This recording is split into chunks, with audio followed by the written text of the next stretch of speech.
Welcome to the deep dive. Today, we're taking a plunge into the world of digital banking apps. Hmm. Specifically, we're looking at the RCBC digital payroll portal. Right. Ever wondered about, the exact steps involved in setting up one of these online payroll accounts? It's something a lot of people go through now. Exactly. We've got this document. It's fascinating, walks us right through it step by step. So our mission today is to sort of unpack this process Yeah. See what makes it tick. and reveal the surprising precision needed for opening an account digitally. It's a perfect case study, really. Hmm. Shows how traditional finance is adapting, moving online, Bringing convenience, definitely. but also it brings in these new layers of checks, verification, Hmm. and it really needs the user to pay close attention to detail. So we'll explore the how, but maybe more importantly, the why behind each stage. Exactly. The strategy behind it. Okay, let's unpack this first bit then. The journey kicks off just by getting to the RCBC digital payroll portal. Pretty standard start. You log onto your internet browser, type in the specific web address, the URL that your company's HR probably gave you. Right, that link is key. And then there it is, the big Apply Now button. That's your literal entry point. Yeah, click here to start. But what's interesting, even before you click, is that you often see a glimpse of the account features right there on the welcome screen. Ah, okay. Like what? For this ATM savings account, they highlight things like no required average daily balance, which is nice. Yeah, it's bliss. A 0.15% interest rate, maybe not huge, but it's there. And importantly, worldwide ATM access through MasterCard. Global reach. Exactly. And they also mentioned that deposits are insured by PDIC. That's the Philippine Deposit Insurance Corporation. Correct. Up to P500,000 per depositor. Yeah. So it's not just an application form. It's immediately showing you the benefits, building a bit of trust up front. That makes sense. Build confidence early. Mm-hmm. But, okay, before you get into your name and address and all that, there are some essential groundwork steps first. Right, the preliminaries. You've got to prepare your requirements, whatever they list on screen, have your ID ready, that kind of thing. Standard prep work. And then the terms and conditions and the client acknowledgement. We all tend to scroll past these, don't we? Guilty as charged sometimes, yeah. Yeah. But it's vital you actually read them or at least understand the key points. Absolutely. It's the digital handshake, agreeing to the rules. And you can't proceed without ticking that box. I have read and understood. Yeah, mandatory tick. No skipping allowed. And then you click Start Application. Okay, now here's where it gets really interesting, the identity part. The core of digital onboarding, really. Once you start, it focuses on your personal info. First section, personal details, full name, birth date. Seems simple. It's simple, but here's the catch. Yeah.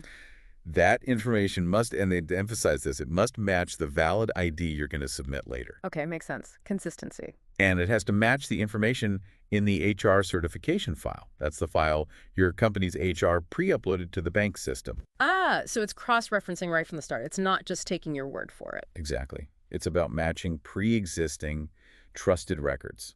It's a key security check. They even give specific instructions like click the year and birth date to make sure the input format is right. Wow, that level of detail. Connect that to the bigger picture, this pre-matching with HR data. It's a huge efficiency gain and a security measure. Streamlines it, less manual checking later, maybe. Precisely. Well, adding that verification layer early on, then you get to contact details, mobile number.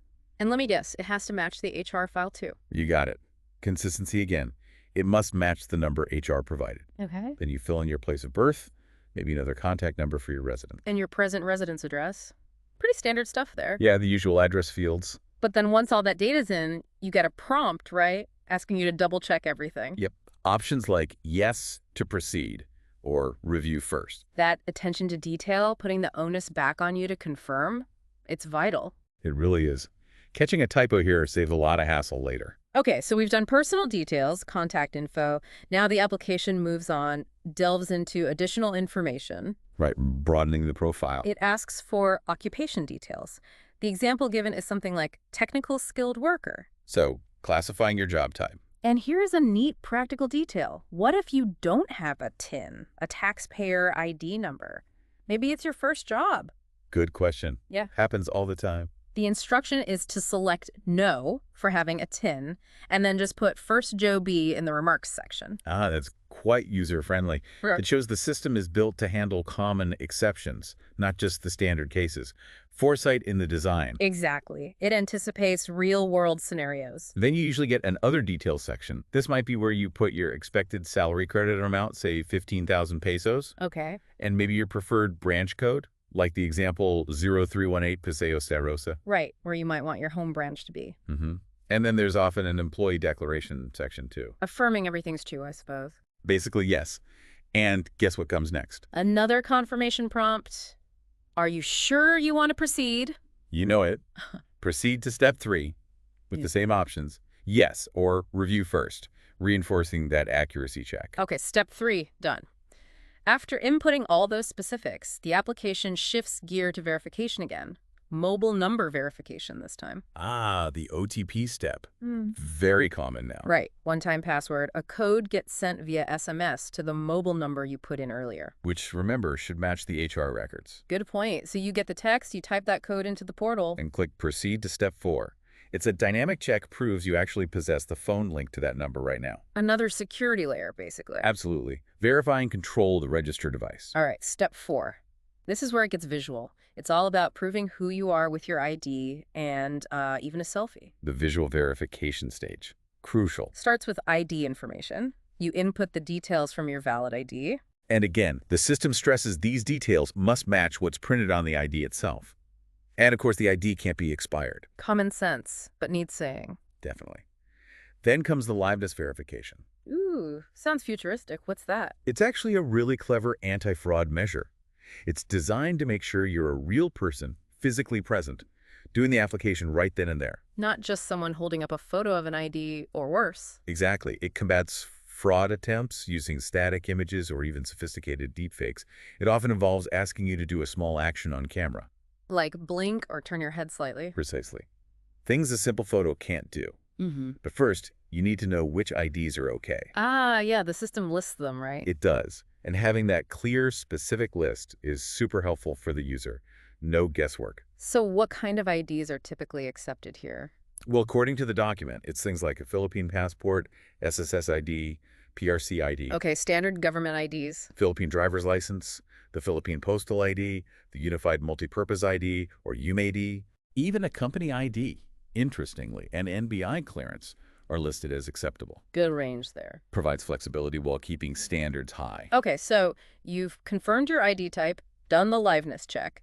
Now you actually submit the ID images. Yep, time to show the proof. You capture or upload the front image of your valid ID first. You can either hold it up to your device camera, Or choose to upload a file you already have saved. but the key requirement, the photo must be clear, no blurriness. Absolutely critical for the verification software and for any manual review too. Blurred images are a common rejection reason. Makes sense. So you get the front image sorted, click next. And then repeat the process for the back image of the ID. Same deal. Camera or upload. Usually, yes. But for the back image, there are often some very specific reminders listed. Like what? Things like, use the original ID, not a photocopy or a scan.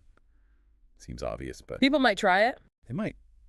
Also, confirming again that the ID details match your profile info. They often suggest placing the ID against a dark background helps with clarity and contrast. Good tip. And the usual tech specs, file type like JPG or PNG, and a maximum file size, maybe around 50 kilobands in this example, to ensure it uploads smoothly.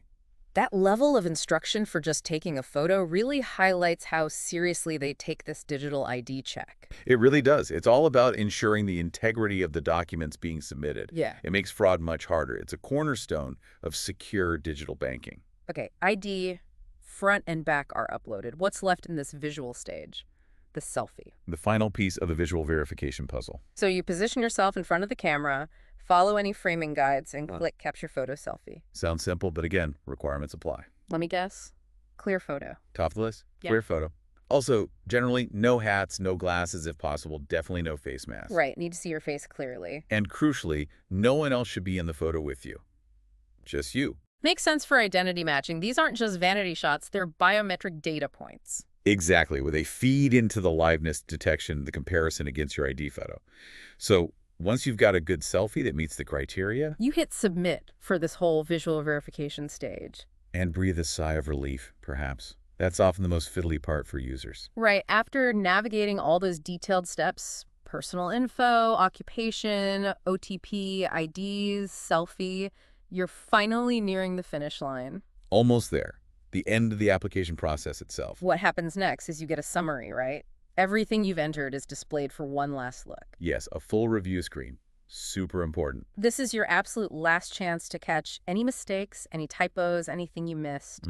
Scrutinize everything carefully. And then the final action, clicking Submit Application. The big red button, maybe? Metaphorically speaking? Probably. And even then, there's often one last check. A confirmation prompt pops up. Asking something like, are you sure you want to submit this application? Right. Giving you options again. Yes. To finally send it off, review first. If you suddenly remember something, or even cancel application if you change your mind completely. That final confirmation, it really drives home the user's responsibility, doesn't it? You're actively confirming, yes, this is accurate, send it. It empowers you, but also places the final check firmly in your hands. Absolutely. So you click yes. What happens then? Does the account open instantly? Not necessarily instantly.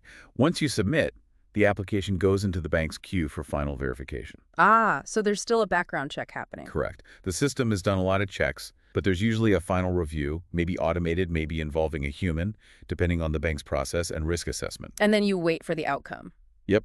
You'll typically get an email notification, and there are generally two main possibilities. Okay. Outcome 1, successful application. Yeah. Good news. Your account is approved, probably being activated shortly. Outcome 2, on hold application. This means it needs a bit more looking into. It's subject to some additional verification steps by the bank's team before they can